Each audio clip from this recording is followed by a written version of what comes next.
What is going on, guys? This is Crozen and I'm back again, this time with the Gael's Greatsword. Someone wanted me to do this one next, so I figured I would go ahead and do it. It has a C scaling in strength and a D scaling in dexterity, and quality builds will provide the most damage with this weapon. So I went with a 40-40 strength and dexterity build combined with 35 vigor, 34 endurance, and 25 vitality, so I can rock a little bit of heavy armor. And I'm going with the Blessed Llewellyn shield. I mainly just keep this on my back anyways. A little bit of a Lothric Knight set combined with the Cathedral Knight helm and the Dancer's gauntlets. And these are the rings that I am using with this build.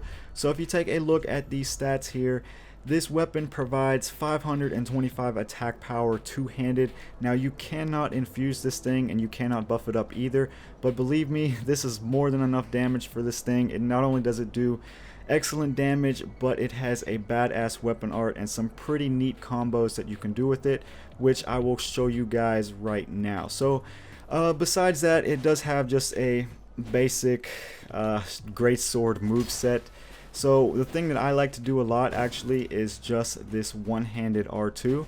I feel like it has a good amount of range with that, and it catches a lot of people off guard, and it does nice damage as well. But for the weapon art, there's two ways that you can use the weapon art. The first one is you can do L2 into R1, which it does a sweeping attack, and then you got the L2 into R2, which you jump back and then you jump forward with a final slam to the ground there.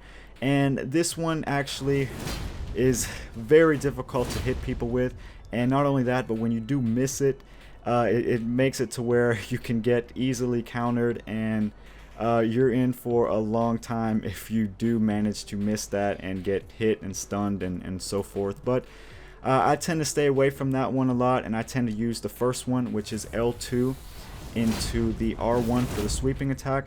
A lot of times that sweeping attack will stun people, and then you're able to get off an extra R1 after that.